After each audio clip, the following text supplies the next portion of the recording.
Ariane Mboum, présentatrice du magazine Face ou Farce au pouvoir. Je le répète, Face ou Farce au pouvoir, votre nouveau magazine d'actualité politique sur votre chaîne www.vérité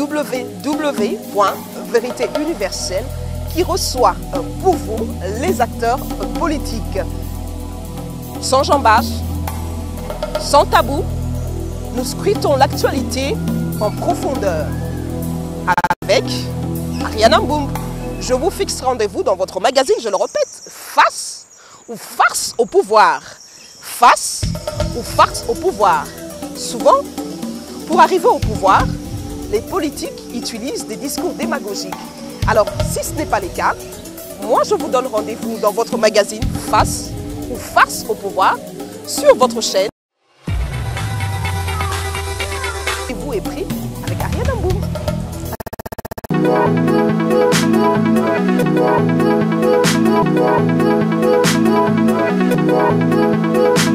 Merci de nous recevoir chez vous à travers votre mission Face ou Farce au pouvoir qui reçoit pour vous un politique au nom de Raphaël Louloulou, secrétaire général adjoint chargé d'implantation et d'organisation au sein du MSR, cadre au sein du FCC, et multiples casquettes en même temps, communicateur. Et puis dans l'entre-deux-jeux, vous avez été aussi candidat à la députation nationale, mais pour la province de Maniema. Tout ça, c'est Raphaël Louloulou. Bienvenue dans cette émission. Merci madame. Je salue vos auditeurs et je souhaite à chacun bonne année, parce que nous sommes dans la période de fête de Nouvel An. Bonne année et à tout le monde, et bonne année à tout le peuple congolais. Bonne année à votre propre famille, à ma famille aussi. Et je dis bonne année à ma femme et à mes enfants, et surtout à ma mère et à mon père. Voilà, c'était votre mot bonne année à tous ceux qui suivent votre site YouTube www.congo-suisse TV. Donc, vous le savez. Alors, Raphaël Louloulou, dites-nous un tout petit peu votre parcours. Qui est Raphaël Louloulou? Oh, c'est trop long. Qu'est-ce qu'on peut retenir de vous? C'est trop long, merci. Oui. Trop long à le dire. Raphaël Louloulou est citoyen congolais, de père et de mère, né un certain 9 juin 1963 à Kindu, dans le Maniema. Je suis le garçon du village. À Kindu, on m'appelle, on aime bien m'appeler Mtoto Alali wa Maniema, Alali wa Kindu Maniema, ou encore Kuku wa Mugini, Jogo wa Mugini. En swahili, tous ces jargons, ça veut dire que je suis vraiment du terroir, quoi, le garçon du village. C'est un peu comme la poule du village, le coq du village qui éveille les consciences et qui réveille la population. C'est ce que je suis. Je suis père de famille, oui, et j'ai été depuis 2000-2002 dans des fonctions politiques connues.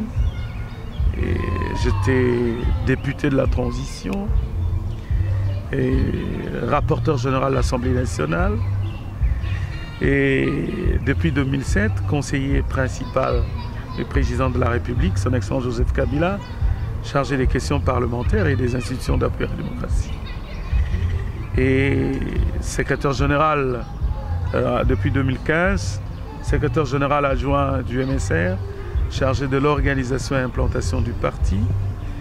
Et tout récemment, j'ai été nommé par le président de la République, par ordonnance présidentielle, membre du conseil d'administration de la SNEL.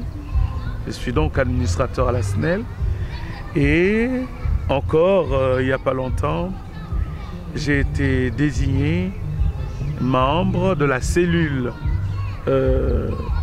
de campagne pour Emmanuel Tchadari, en campagne électorale bien sûr à la présidentielle, et la cellule de la jeunesse. Et comme vous l'avez dit vous-même, candidat député national dans la circonscription électorale de Kindouville. Voilà, alors là c'était votre biographie, ça permet un tout petit peu à tous nos téléspectateurs qui vont vous suivre de vous connaître un tout petit peu mieux. Enfin, les élections ont eu lieu le 30 décembre. Alors, quelle était d'abord votre réaction, vous qui étiez à Maniema? Comment est-ce que vous avez accueilli ces élections du 30 décembre? Non, ce qui m'a plu est que la population attendait les élections et les gens sont allés tôt le matin dans les bureaux de vote pour voter. Et comme vous le savez, le Maniema en tant que fief naturel d'Emmanuel Ramazani Shadary, c'est Shadary qui était dans les lèvres, dans le cœur de la population du Maniema.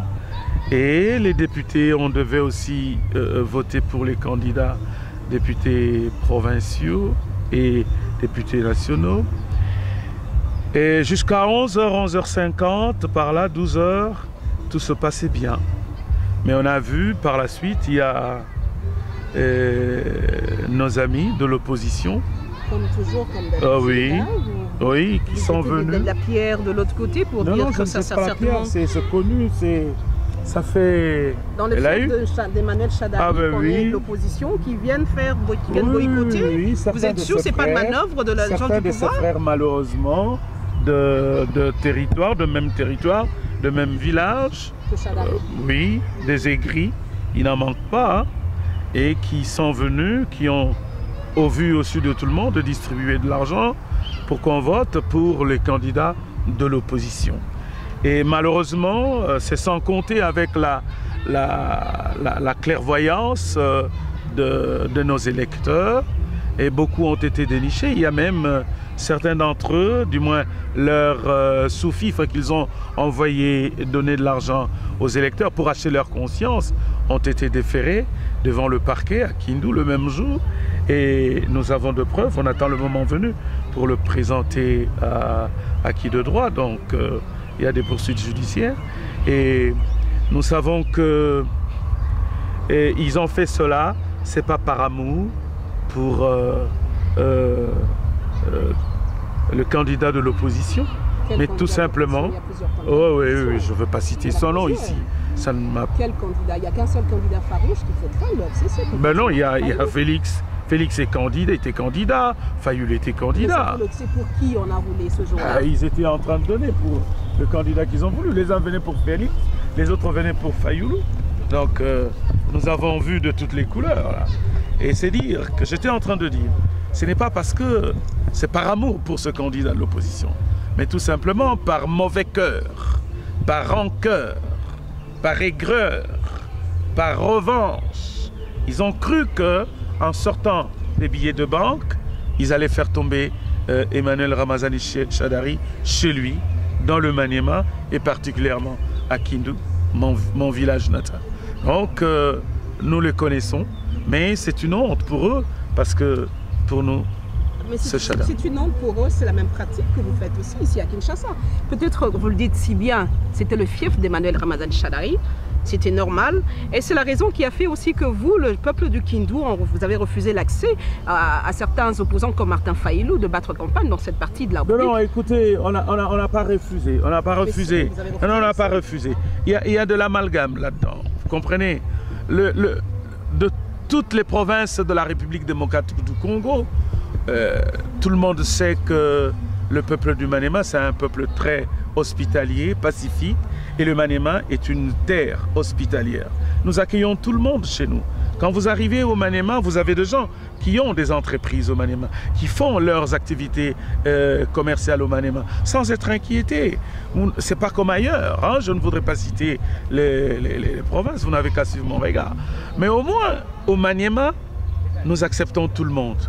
Et que ce soit Fayoulou, Félix, le feu Étienne Tshisekedi était arrivé au Maniema pour battre campagne à Kindu. J'étais présent. Le Jean-Pierre Bemba, du temps où il est venu battre campagne à Kindu, il était accueilli. J'étais à Kindu, j'ai vu. Ce n'est pas aujourd'hui qu'on refuserait quelqu'un qui est en mal de popularité. Quel mal de popularité on a vu? Vous voulez parler de Fayoulou? Oui, il est en mal de popularité. Quelqu'un qui est méconnu.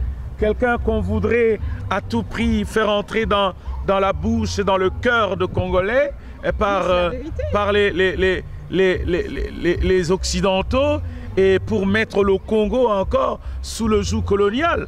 Non, c'est pas Fayulu à qui on refuserait de venir au Maniema. Non, non, non, non, non. Ils l'ont voté. Non, non, non, non, non. C'est propre. Moi, j'ai vu. Moi, j'ai vu le gens de Fayulu au Maniema. Ils étaient là.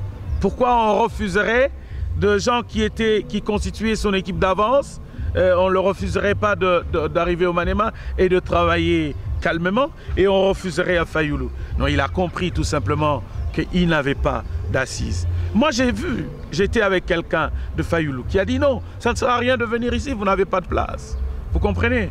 Il n'avait pas de place. Vous savez, Madame Ariane, quand on est candidat, par exemple, de la trempe d'un candidat à la présidentielle, on connaît les zones, les endroits où l'on est facilement accepté, où des zones on n'est pas accepté. On connaît les endroits où on peut aller battre campagne, où les zones on ne peut pas arriver. C'était le cas avec l'équipe d'avance de Fayulu, qui savait que au Maniema, ça ne valait pas la peine qu'il arrive. Parce qu'ils ont trouvé eux-mêmes, qui ont tâté le terrain, ils ont trouvé que Fayulu n'avait pas de place au Maniema, notamment à Kindu, mon village natal. Donc, ils lui ont dit de ne pas venir, sinon il allait perdre du temps inutilement, il allait gaspiller le kérosène de l'avion pour rien et faire passer le temps, autant d'aller glaner peut-être les quelques voix ailleurs. C'est un peu ce qui a été fait et il est allé.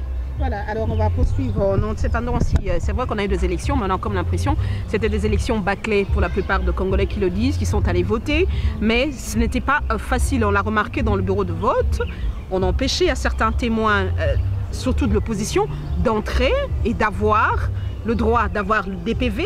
On voyait de policiers, on a vu de policiers justement venir demander aux certains candidats de battre campagne pour Emmanuel Shadari. Le FCC tournait. Donc on a comme l'impression que lorsque le FCC disait aller avec la machine à voter, les FCC étaient sûrs de remporter. Mais curieusement, lorsqu'on arrive sur terrain, on voit les résultats qui viennent de plusieurs bureaux de vote. C'est Martin Fayulu en lice, Emmanuel Shadari.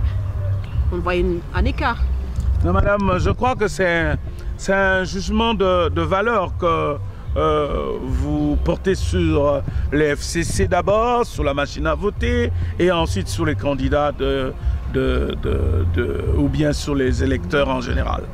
Non, moi je vous donnerai le contraire. Moi j'ai vécu, je suis témoin vivant, candidat député national, moi j'ai battu campagne pour Emmanuel Ramazani Shadari, j'ai vécu moi-même sur le terrain, je suis allé voter, j'ai mes témoins, j'ai des superviseurs de ma campagne.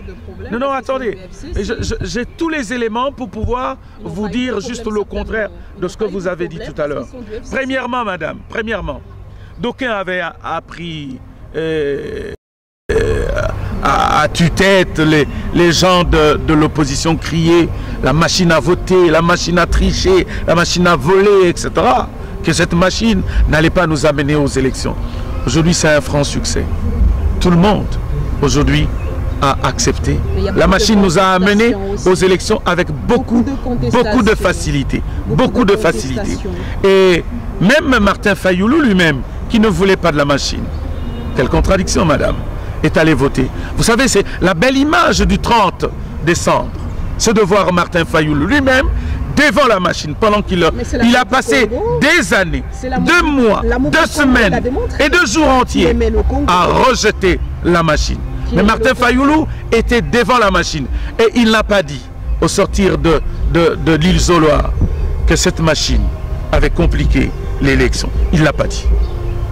Madame, vous voyez tout de suite comment, chez nous, à Kindu, on dirait, Kinyakuma Tope. Ça veut dire quoi? Ça veut dire la bouche dans la boue, pleine de boue. On ne sait plus parler. C'est le cas qui est arrivé. Les témoins, madame, les membres, les agents électoraux, moi-même, pour entrer dans le bureau de vote, où mon nom était inscrit sur la liste, j'ai dû faire le pied des grues pour y entrer. les agents électoraux, certains étaient consignés. On dirait qu'ils avaient une dent contre tout candidat du FCC. Même oui. Oui. C'est le contraire. Je vous le dis. C'est pourquoi je vous dis, madame, moi j'ai des éléments contraires à ce que vous dites. Ça, c'est une révélation que vous faites. Ben oui, je le dis. J'ai dû attendre. Supplier même. Je dis, madame, c'était une dame qui était à la porte en plus. Madame, mon nom est là. Je dois voter, je suis candidat. Voilà mes pièces. Et je suis entré voter. Sans difficulté, parce que la machine ne posait aucun problème. Et qu'est-ce que j'ai remarqué dans la salle? Dans la salle de Atoko où j'étais candidat. Je suis allé voter. Il n'y avait aucun témoin de Raphaël Loulou dans la salle. Tous mes témoins étaient à l'extérieur pendant plus d'une heure. Or la loi dit 30 minutes, on devait relayer. Mes témoins, je suis allé voter moi-même dans la salle. Il n'y avait aucun de mes témoins dans la salle. En ce moment-là, la faute c'est à qui? La faute c'est à la CENI ou la faute c'est à celui qui était le chargé de bureau de... c'est pas, je ne veux pas ici parler en termes de faute. Non, je voudrais dire, c'est le mauvais fonctionnement de ces agents électoraux qui sans doute étaient intéressés. Par quel candidat? Par le candidat de l'opposition. De l'opposition. Ça c'est sûr. Oui. Vous êtes sûr? Oui, je suis sûr parce que je vous dis tout de suite, madame, il y a des frères à Ramazani Chadari qui ont voté contre lui, qui ont soudoyé certains électeurs par les billets de banque pour qu'ils votent pour les candidats de l'opposition. C'est pourquoi je dis, madame, moi j'ai des éléments qui iraient dans le sens contraire par rapport à ce que vous avez dit. Donc, ça veut dire les PV, je suis candidat moi-même. Je fais 2 jours après les élections, j'étais encore à Kindu, 3 même. Jusqu'au moment où je vous parle, madame, je n'ai pas reçu les PV du vote. Mes témoins n'ont pas eu tous les PV. Jusqu'au moment où je vous parle, madame. Presque une semaine aujourd'hui après le vote, je n'ai pas eu le PV. Je ne m'en plains pas. Je n'en fais pas un casus belli. Mais non, madame, je sais que ça peut arriver. Non, je sais que ça peut arriver. On ne peut pas en faire toute une montagne parce qu'on n'a pas eu les PV. Et comment on peut avoir les PV. Contester en cas de résultats qui ne sont pas, je ne sais pas, de résultats ou insatisfaite.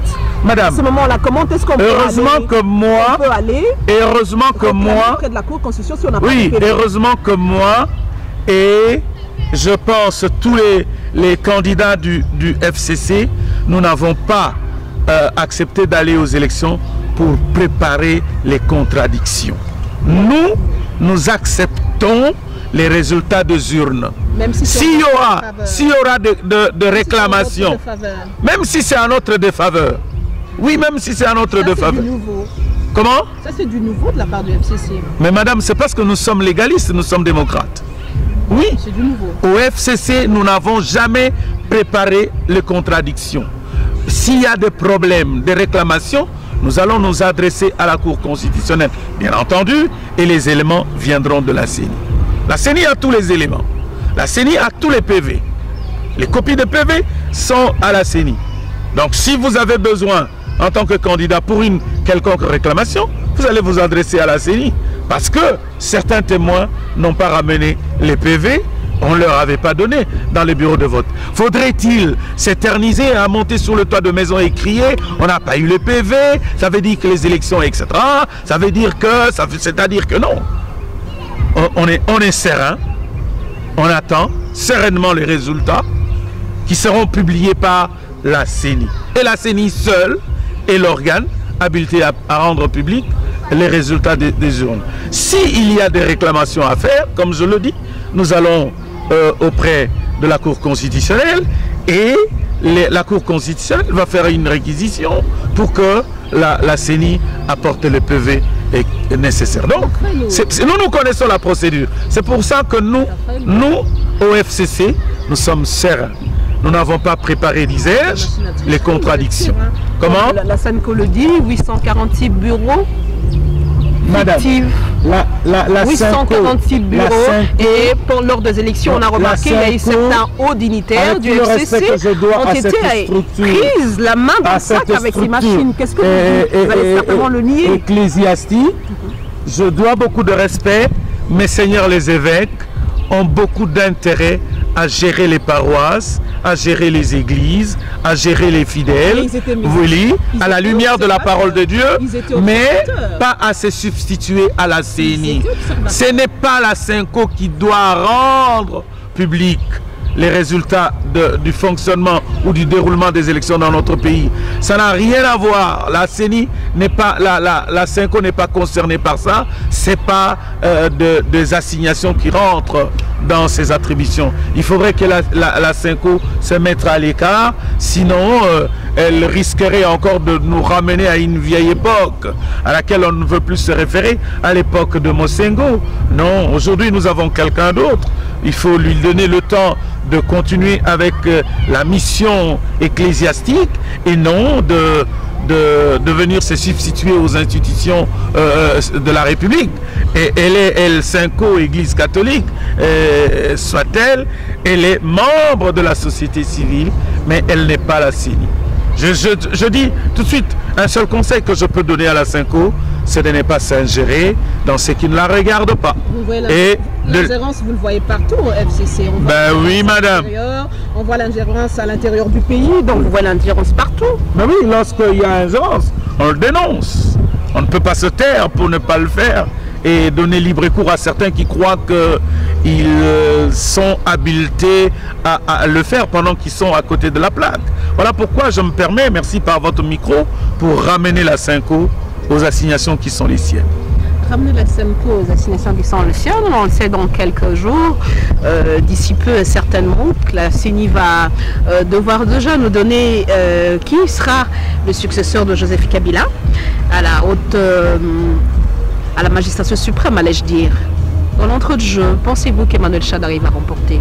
Parce qu'on voit déjà les résultats. Si à Kindu, c'était en sa faveur, mais on a même vu cette coupure d'Internet que vous refusez juste là de répondre, cette coupure d'Internet, parce qu'on a vu les PV, venant de bureaux de vote, donnant plus d'accès à Faïlou, plus de notes, et moins aux autres candidats. Peut-être la raison qui a fait que vous avez coupé l'Internet. Je me pose la question, pourquoi couper l'Internet à chaque fois? Vous êtes du FCC. Non, madame, je pense que le Congo... La RDC, notre pays, est un pays bien organisé. Lorsqu'il y a des éléments qui amènent ou qui peuvent amener facilement à la subversion et à détourner l'attention du peuple congolais, on arrête, même si c'est l'Internet, madame. Ce n'est pas un péché. Nous avons le droit de protéger l'ordre public dans notre pays et nous avons le droit de maintenir la paix et la paix du cœur. De Congolais. Donc, vous n'allez pas... Mais, madame, nous avons vu, sous d'autres cieux, l'Internet être coupé. Nous l'avons vu. Ça n'a jamais été...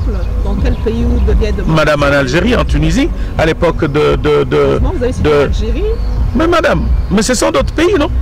Est-ce que je ne peux pas les citer? Vous voulez que je cite la France pour vous faire plaisir, ou les États-Unis? Parce que vous êtes trop extériste ou européocentriste. Moi, je suis congolais. Je reste congolais, madame. Donc, je reste congolais. Donc, et africain. Africaniste par surcroît. Ça veut dire quoi? On peut couper l'Internet. C'est pas un péché. Pour le maintien de l'ordre public, pour la stabilité de notre pays, pour le maintien de la paix du cœur. Mais d'autres sources, vous coupez l'Internet simplement parce que vous êtes en train de constituer d'autres bureaux, en train de voter par-ci, par-là. Et comme ça, au moins, personne ne peut contester vos résultats. Mais si! Pour ceux qui connaissent le fonctionnement de la machine, de la machine, le fonctionnement du bureau de vote, à partir du moment où, chez moi à Kindu, c'était aux alentours de 17h30, tout était fermé. Il n'y a personne il y a personne qui a le pouvoir d'ouvrir une seule machine. Les résultats étaient affichés? Les résultats étaient affichés. Mais si les résultats étaient affichés, donc c'est normal que certains internautes puissent envoyer pour dire, voilà, par exemple, dans tel bureau de vote, oui, il y a eu ceci. Oui, c'est normal. Comment expliquer ce fait que les observateurs de la SENCO ou les observateurs internationaux, tous ont déjà le résultat des élections fin prêt, que la CENI soit en retard. Madame, vous croyez que l'Internet vient de Dieu? Non? Pas de Dieu. Alors, c'est une œuvre humaine. Il y a deux hommes qui chacun a un sentiment et qui aimait. Vous avez des résultats contradictoires les uns des autres. Et des résultats qui ne laissent pas le peuple congolais dans une position, une position objective. Et des commentaires d'internautes qui soulèvent la population, qui voudraient amener la population à la révolte. Et comme les Occidentaux le leur demandent, ou demandent à leurs pantins qui sont au Congo. Et vous voulez que le pouvoir public en République démocratique du Congo, en toute responsabilité, laisse courir la chose. Non, on arrête, madame. Et il n'y a pas de péché, je dis. Aucun péché. Il n'y a pas de mal. Il n'y en a pas du tout. Le maintien de la paix dans le pays, la paix vaut plus que tout. Et vous avez dit, madame, laissez-moi répondre à cette partie de votre première préoccupation, que l'on a vu Fayoulou rafler les voix et à certains endroits, Chadari n'avait pas de voix. Madame, c'est la sommation, s'il vous plaît, c'est la sommation de toutes les voix qui comptent. Et dans cette sommation, moi j'ai été candidat. Moi j'ai été candidat. Il y a deux bureaux où, madame, personne ne m'a talonné. Mais il y a deux bureaux où j'ai pas eu de voix, plus de voix que les autres. C'est normal. Et Chadari, figurez-vous, madame, sur 26 provinces, Chadari a battu campagne dans 25 provinces. Donc, excusez-moi. Fayoulou a battu campagne dans combien de provinces? Moins de 20. Madame, dites-moi un peu. Le nombre de participations. Non, s'il vous plaît, s'il vous plaît. Oui, oui. Mais on a battu. Non, non. Là où le candidat a battu campagne. Des électeurs qui importent, ou c'est le nombre de provinces qui importent? Non, le nombre de provinces montre le travail que chaque candidat a fait. Le travail déployé sur le terrain pour battre campagne, madame. Apparemment, Emmanuel Chadari n'a pas eu de problème pour battre campagne par rapport aux autres qui avaient des limites. Mais comment voulez-vous qu'il ait de problème? Chadari est très accepté par le peuple congolais. À partir de quoi? À partir de quoi, madame? Les fonctions que Chadari a occupées, et Fayoulou n'est légal même pas, ne s'approche même pas. C'est le jour et la nuit. Il n'est pas question. Non, c'est pour vous dire. Mais il est question. Non, non, je dis. Non, non, je dis. Quand on est candidat, non, laissez-moi poursuivre mon raisonnement.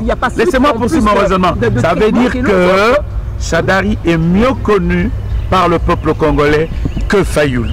Fayoulou n'a rien fait en termes de fonctions à occuper dans ce pays comme Chadari. Chadari, on le connaît dans toutes les provinces, madame. Et dans toutes les provinces, il a de gens qui le soutenaient, qui l'ont accompagné dans sa campagne. Ça veut dire que même si on ne réfléchit pas sentimentalement, mais de manière objective, Chadari était trop favori.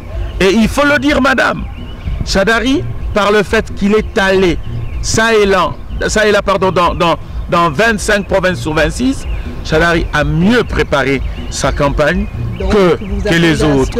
Et c'est pour vous dire, c'est pour vous dire. Réclamer des résultats en faveur de votre candidat de non, madame, la CENI va proclamer les résultats tels que le peuple souverain s'est exprimé. Est-ce que le FCC est prêt à accepter le changement? Nous sommes prêts à accepter. D'ailleurs, le changement, madame, nous l'avons accepté. Le fait que Joseph Kabila ait accepté de quitter le pouvoir et de laisser la place à Emmanuel Ramazani Chadari, c'est le changement.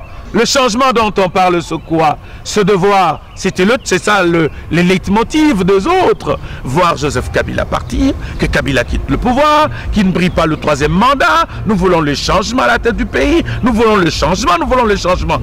Je disais à tout le monde qui voulait nous entendre que le sort de Joseph Kabila était réglé par la Constitution. C'est ce qui a été fait.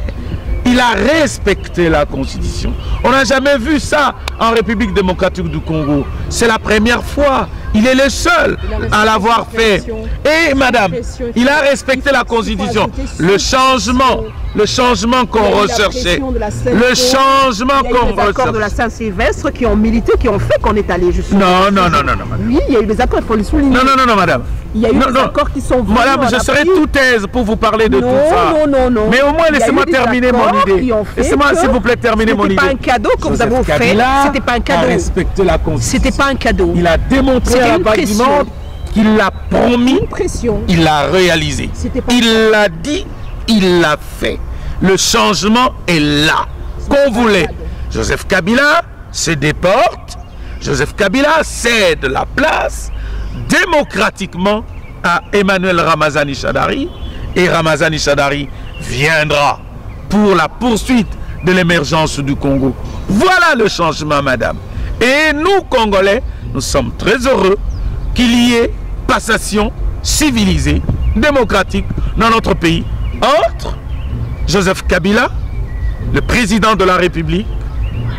J'aurais bien voulu utiliser un autre terme. Mais enfin, je ne voudrais pas susciter d'autres débats. On ne voudrait pas susciter d'autres débats, mais il y a une autre question qui... Mais le président de la République, avant d'aller... si on était dans le monde académique, comme il y a des professeurs émérites, j'aurais souhaité que le peuple congolais dise Joseph Kabila, président de la République émérite. C'est du fromage que vous êtes en train de, comme on dit, le corbeau et le renard. Madame, vous savez. Oui. Non, moi je ne flatte pas. Heureusement, je ne l'ai pas dit. Non, Joseph Kabila, oui. Vous avez dit, Joseph Kabila lui-même sait. De tout le temps que j'ai toujours travaillé avec lui, je lui ai toujours dit la vérité. Et ce que je suis en train de dire, c'est pas ma première fois de dire comme ça, de parler au peuple congolais. Moi, du moment où tout le monde était en train d'être agité pour le 3e mandat, j'avais dit au peuple congolais que Joseph Kabila quitterait le pouvoir de manière civilisée. J'avais dit que le sort de Joseph Kabila était réglé par la Constitution. Et j'avais dit qu'il ne briguerait pas le 3e mandat. Et je l'avais dit, j'avais raison. Parce que je connais l'homme. Parce que je connais comment la propension à respecter le texte juridique, dont la Constitution.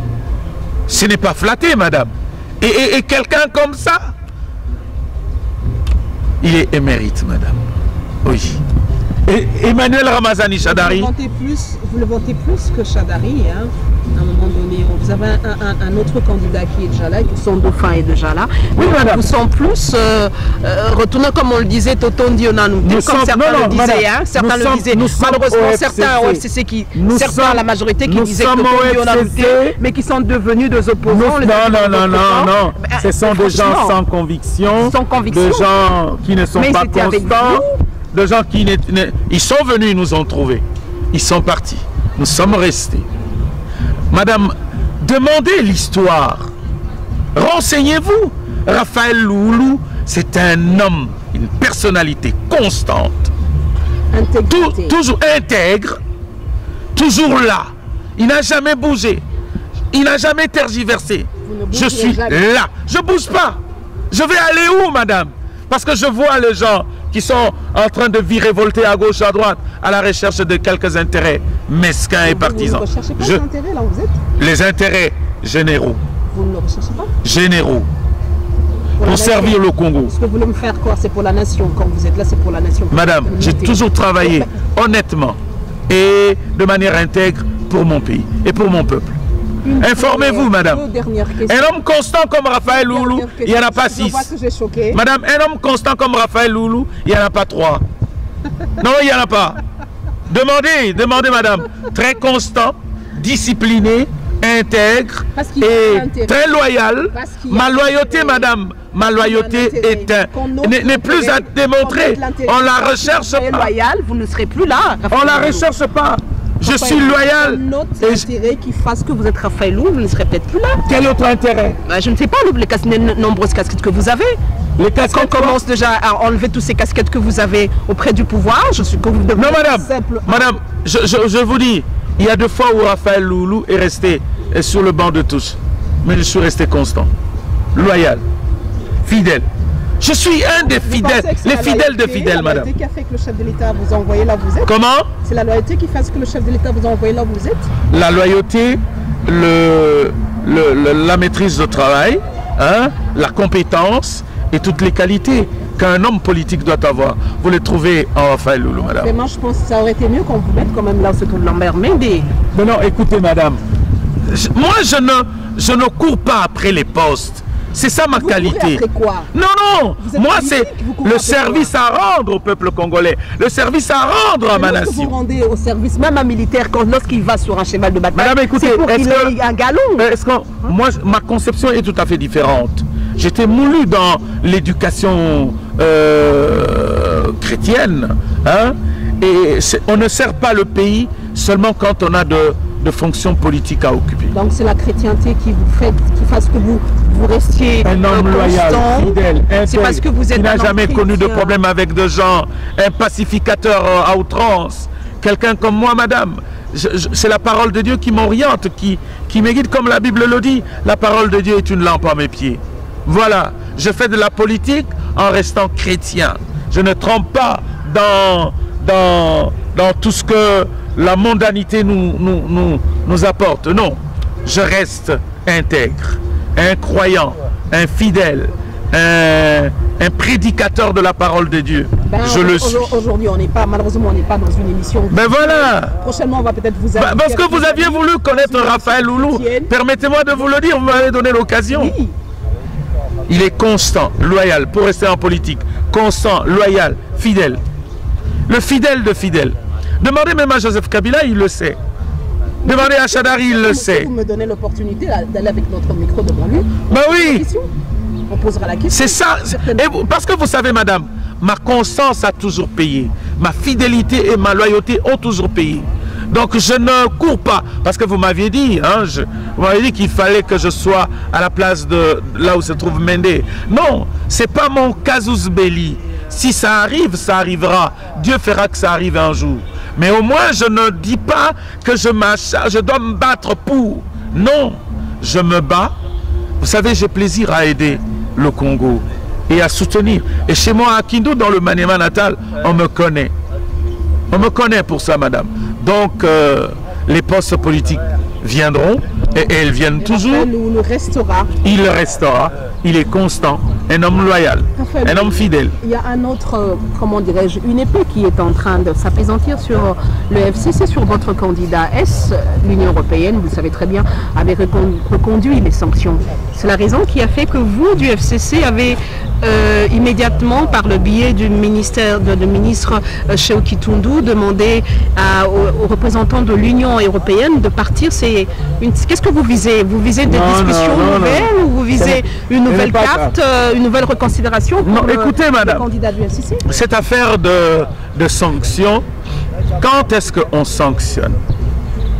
Je pense que madame, la sanction fait appel à la justice. D'accord? Où la sanction est la conséquence de la justice à rendre. Lorsque quelqu'un est sanctionné, ça veut dire il a été il est responsable d'un acte répréhensible et la personne a toujours eu le temps de comparaître. La personne a toujours le temps de poser des questions, de lui demander sur les griefs à sa charge. Mais le cas d'Emmanuel Ramazani Chadari et d'autres officiels congolais, ça n'a pas été comme ça. La procédure n'a pas été respectée. Pourquoi accepter l'injustice pour pouvoir dire qu'on veut rendre justice? Pourquoi accepter l'illégalité parce que ça vient de l'Europe? Non, madame. Est-ce que vous avez appris un jour? Contre l'Europe? Madame? On avait lu Michel. Non, écoutez, madame. Moi, ce n'est pas question d'être contre l'Europe. L'Europe n'est pas. Pour moi, l'Europe, ce n'est pas la parole de Dieu. Ah ben c'est aujourd'hui que l'Europe est devenue un méchant. Non, écoutez, madame. L'Europe, lorsqu'elle agit mal, nous avons l'obligation de montrer que ce que l'Europe fait est mal. Il y a ceci, madame. Si vous voulez sanctionner, moi je veux bien. Moi je veux bien qu'on sanctionne toute personne qui a fait quelque chose de mal. Je veux bien. Cité, hein, mais quoi? Vous n'avez pas cité là-dedans. Je n'ai pas quoi? L'homme loyal, vous êtes là-dedans? Mais la preuve, l'homme intègre. Vous avez compris? Vous pouvez chercher. La parole de Dieu dit dans Romains, on peut vous accuser, mais qu'on ne vous retrouve pas dedans. On peut dire tout ce qu'on voudra dire sur Raphaël Loulou, mais on ne me retrouvera pas. Alors, si un homme intègre. Dedans, mais seulement je voudrais. Non, je voudrais dire. Non, je ne dis pas ça. Si les autres se sont je voudrais dire ceci, madame. Ce même mot que vous avez dit. Est-ce qu'on leur a donné le temps de s'expliquer? Est-ce qu'ils ont été jugés? Est-ce qu'ils ont été confrontés? Est-ce qu'ils ont été entendus? Non, madame. Comment vous pouvez sanctionner des gens qui n'ont pas été entendus? Encore que l'Union européenne, avec sa commission là, n'est pas une cour. N'est pas une cour, madame. Est-ce qu'il s'agissait d'un procès judiciaire? Non. Et alors, maintenir les sanctions, d'ailleurs on appelle ça sanction. Pourquoi? Pourquoi? Lorsque un terme vient de l'Europe... Vous avez sanctionné aussi l'Union européenne, le représentant de l'Union européenne, vous l'observez. Vous avez fait vice-versa? Non, ça veut dire qu'il y a des griefs contre Sacha. Ah oui, il y a des... Ah oui, il y en a. Demandez à Chez Okitondi, il vous le dira. Ah bon? Il ne me revient pas à moi de le dire. Une façon comme on a sanctionné de l'autre côté, nous on sanctionne de l'autre côté, comme ça on va chercher un terrain d'attente où là on pourra discuter. Quand quelqu'un vient foutre son nez dans les affaires du Congo pour s'aimer le bordel, excusez-moi le terme, on le met de côté. C'est normal. Quand vous arrivez en Europe aujourd'hui, même vous, journaliste intègre, loyal et tout, s'il y a quelque chose qui ne va pas, demain on vous met dans le charter, vous êtes acquis. Alors madame, attendez, je me demande un peu pourquoi le peuple congolais tout de suite, il devient borné par rapport et chauvin dans tout ce que l'Europe est en train de faire. Pendant que l'Europe est en train d'aller à l'encontre des principes démocratiques et de principes de justice. Si ces officiels congolais étaient jugés, étaient auditionnés, et à la fin, il était démontré on l'avait jugé où? Au CPI? Mais on devait le déférer devant la justice. Quelle justice? Mais même la CPI. Même la CPI. Vous aurez été d'accord que les officiels congolais soient invités à la CPI contre, à leur charge, pour les amener à la CPI, on les amène à la CPI. Mais s'il n'y en a pas, pourquoi parler des sanctions lorsque c'est une structure qui n'est pas habilitée à sanctionner? C'est aberrant, ça. Est-ce que la Commission de l'Union européenne devient un tribunal? Non, madame. Est-ce qu'ils étaient devant? Est-ce qu'il s'agissait d'un procès judiciaire? Non, madame. Et pourquoi parler de sanctions? Il n'y a aucune sanction. C'est juste de mesures d'intimidation. Pour rien, le Congo est un État souverain. Ramazani Shadari sera élu président de la République si les résultats de la CENI sont rendus publics, et il exercera ses fonctions dans ce pays comme président de la République démocratique du Congo, un État indépendant et souverain. La vérité des urnes n'est pas encore sortie. Qu'est-ce qui vous donne cette assurance que Ramazani? Mais non, parce qu'on parle de Ramazani Shadari. Votre préoccupation vous-même, vous l'avez dit, si il devient président et il est sous le coup de sanctions de l'Union européenne. Si c'est une personne qui passe ce jour-là? Eh bien, si c'est une autre personne, nous allons applaudir. Nous sommes démocrates. Alors, Raphaël, je crois que nous sommes arrivés vers la fin. Quel est votre mot de fin à tous ceux qui vont suivre le mot de la fin, madame, c'est, je dis au peuple congolais de croire en Dieu. Que Dieu aime la République démocratique du Congo. D'aucuns avaient prédit que le Congo ne serait pas à mesure d'organiser les élections. Nous sommes allés aux élections, il n'y avait pas de bain de sang. Et aujourd'hui, nous sommes en train d'attendre. Nous sommes en train d'attendre. Oui, il y a des raisons. Nous sommes en train d'attendre les résultats. Le peuple congolais de continuer à observer la même paix. Notre pays en a vraiment besoin. Il ne faut pas que les gens qui veulent voir le Congo sombrer dans les désordres ait raison sur nous. Nous avons été le pays de Lumumba, de Kasavubu, de Kimbangu, de Mobutu, de Laurent Désiré Kabila, le pays de Joseph Kabila, qui entre tout de suite dans la grande porte de l'histoire du Congo, par la passation pacifique qu'il aura à faire, hein, passation de pouvoir pacifique et civilisée, comme on l'appelle. Et nous avons besoin que cela se fasse dans le calme.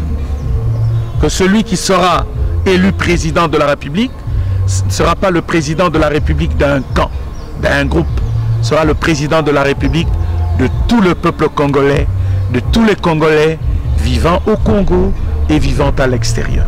Il sera le président de la République de tout le monde.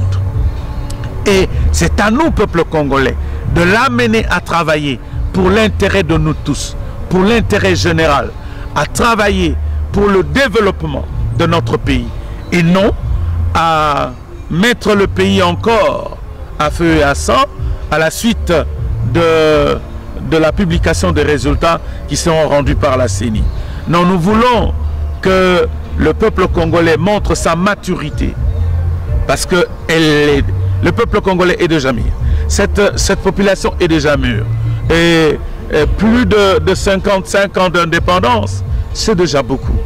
Nous sommes aujourd'hui un État indépendant, souverain, nous sommes mûrs, les colonisateurs sont déjà partis, mais il y a des gens qui, en Europe, ont encore des velléités colonisatrices qui veulent nous utiliser et nous opposer.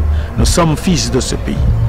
Le président de la République, dont les résultats pourront être proclamés, publiés par la CENI, je le dis, c'est le président de tous les Congolais. Donc, il va travailler pour l'intérêt de nous tous. Il va travailler avec tous ceux qui aiment le Congo. Tous ceux qui aiment le Congo vont travailler avec lui. Et nous devons l'accompagner dans ses lourdes tâches. Et voilà le message de paix, le message d'unité que je lance au peuple congolais et le message de ne pas se laisser prendre dans le piège de ceux qui veulent que le Congo devienne un théâtre de désordre. Parce que beaucoup d'Occidentaux ne veulent pas que la République démocratique du Congo ait réussi, ils ne l'acceptent pas, ait réussi à organiser les élections sans un apport extérieur. Ça, c'est un problème. Beaucoup d'Occidentaux n'acceptent pas la révision de la loi minière. C'est un problème. Parce que les intérêts reviennent au peuple congolais. Voilà les éléments qui fâchent et qui font que Joseph Kabila soit traité de tout le mot d'Israël. On lui donne même les noms des oiseaux qui n'ont jamais existé au monde. Tout simplement parce qu'il a voulu travailler pour l'intérêt du peuple congolais. Et ceux qui aujourd'hui n'ont pas réussi à s'attirer la sympathie du peuple congolais pour être portés à la magistrature suprême, on voudrait les utiliser et avec leur groupe pour qu'il y ait du désordre dans notre pays. Non. Et ce sont eux qui sont en train de faire passer le message comme quoi si on ne publie pas le nom de tel, il y aura les désordres au Congo. Non, il n'y aura pas de désordre. Le peuple congolais, nous savons que nous sommes en train de nous gérer seuls, avec les institutions de notre pays, avec les lois de notre pays. Il n'y aura pas de désordre. Si votre candidat, et c'est ça la démocratie dans notre pays, si votre candidat n'est pas élu, il a été voté, il n'est pas élu, parce que je sais que votre candidat aussi était voté, mais il n'est pas élu, c'est question de dire c'est ça le jeu démocratique. Et c'est par ça que nous allons montrer à la face du monde que nous sommes un peuple mûr. Mûr parce que nous avons maîtrisé la démocratie pendant des années. Mûr parce que nous voulons l'unité du peuple congolais. Mûr parce que nous voulons la paix dans le cœur de Congolais. Et le Congo aujourd'hui a montré à la face du monde qu'il peut organiser les élections seul, sans attendre un seul rond de l'extérieur, un moyen matériel de l'extérieur, sans attendre, sans recevoir le dictat, les dictats de l'Occident. C'était quoi? On nous a montré des hélicos. Malheureusement, on a vu les machines à voter être portées par des motos. C'était ça la logistique? Quand vous disiez pas d'ingérence, pas de MONUSCO, c'était avec des motos, oui, les choses tombaient, tout ça. Les machines sont arrivées dans les bureaux de vote. Les machines, un ordinateur. Madame, vous rouvrez l'émission ou nous clôturons le. Ah non, parce que vous avez pris. Je sens que madame, vous êtes allergique à certains mots. Ah ben non. Mais si votre mot de fin, je me le non, quand je suis en face de vous, madame, je vois tous les peuples congolais. Et je m'adresse à vous en m'adressant effectivement à tout le peuple congolais. Merci. Nous voulons la paix, l'unité, la concorde nationale. Et que le meilleur gagne et que celui qui passera soit le président de tous les Congolais. Voilà, que le meilleur gagne, celui qui passera soit le président de tous les Congolais. C'était Dixit Raphaël Ououlou qui était l'invité de votre émission Face au pouvoir. Vous l'avez suivi. Beaucoup d'ingéniosité, s'il faut le dire, hein, beaucoup d'intellectualisme, beaucoup de philosophie. On l'a remarqué tout au long de cette émission. Raphaël Ououlou, merci d'avoir répondu à l'invitation de cette émission. J'espère que ce ne sera pas la dernière fois. De venir chaque fois que vous m'inviterez, parce que nous devons quitter le stade de chauvinisme, le stade de gens qui crient pour rien à la télévision, pour encenser, même de gens qui ne valent pas la peine, de gens qui... Non, pour arriver à l'objectivité même dans les débats, dans les médias et l'objectivité dans les déroulements de la politique dans notre pays. C'est important parce qu'il faut qu'on change la mentalité de notre peuple. Merci beaucoup, Raphaël. Ariane Mboum, présentatrice du magazine Face ou Farce au pouvoir. Je le répète, Face ou Farce au pouvoir. Votre nouveau magazine d'actualité politique sur votre chaîne www.vérité universelle qui reçoit pour vous les acteurs politiques. Sans jambage, sans tabou, nous scrutons l'actualité en profondeur. Avec Ariane Mboum, je vous fixe rendez-vous dans votre magazine, je le répète, Face ou Farce au pouvoir. Face ou farce au pouvoir. Souvent, pour arriver au pouvoir, les politiques utilisent des discours démagogiques. Alors, si ce n'est pas le cas, moi je vous donne rendez-vous dans votre magazine Face ou Farce au pouvoir sur votre chaîne